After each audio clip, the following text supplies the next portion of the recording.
Avec le premier chapitre des prophéties d'Ézéchiel ouvert, considérons les enseignements que nous pouvons en tirer concernant les mouvements de Dieu et la manière d'agir en relation avec la gloire. L'expression clé de ce chapitre et du livre tout entier se trouve dans la seconde partie du verset 28. C'était une image de la gloire de l'Éternel. À cette vue, je tombais sur ma face. Ézéchiel 1, 28. Cela se réfère à tout ce qui est dans ce chapitre, mais cela parle surtout de la vision du trône dans le ciel et de la ressemblance de l'homme qui est au-dessus du trône. C'est la gloire du trône, du Dieu homme exalté, et tout le reste est issu de cela. Dans tout ce que nous voyons ici, dans tout ce qui sera cité jusqu'à la fin de tout son livre, il y a l'expression de ce trône, de ce gouvernement, et de tout ce que représente cet homme qui s'y trouve. En résumant ce qu'Ézéchiel citait, je voyais des visions de Dieu. Nous avons dit qu'au-dessous du trône, il y avait une double symbolique de son expression représentée par les 4 êtres vivants. Ces créatures sont identifiées aux chérubins d'Ézéchiel 10,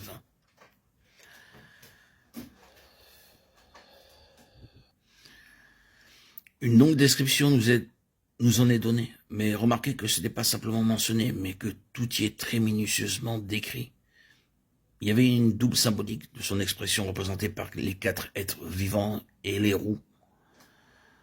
Nous devons nous arrêter sur cela et y prêter toute notre attention, car le prophète nous en donne chaque détail. Il est difficile de saisir cette vision dans sa totalité et je ne prétends certainement pas la comprendre. Mais nous aborderons certaines choses qui y sont décrites. Elles sont citées ici de manière bien définie et présentées très clairement tout au début de ces prophéties et des autres visions. Et nous devons évidemment en tenir compte, car cela doit avoir une grande importance compte tenu de la place qui leur est donnée. Il nous faudra bien sûr de nombreux audios à publier pour expliquer tout cela. Considérons premièrement les chérubins. Nous n'avons pas besoin de les décrire car il suffit de le lire, mais les détails caractérisent leur caractère.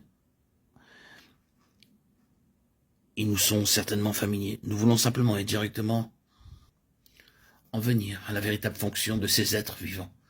Tout d'abord, il doit être souligné que c'est un symbolisme oriental. C'est une représentation symbolique de quelque chose de spirituel.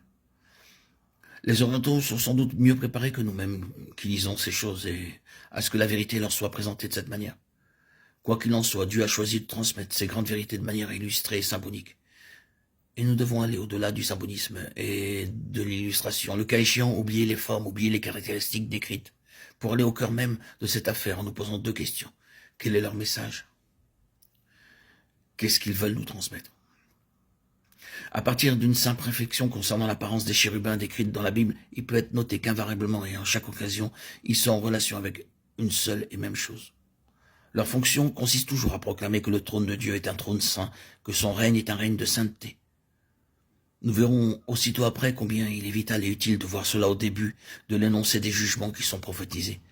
Car tout ce qui suit, incluant la grande section des jugements, à la fois sur Israël et sur les nations, est en relation avec un état profane qui doit être jugé et rejeté au loin, à cause de ce trône suprême.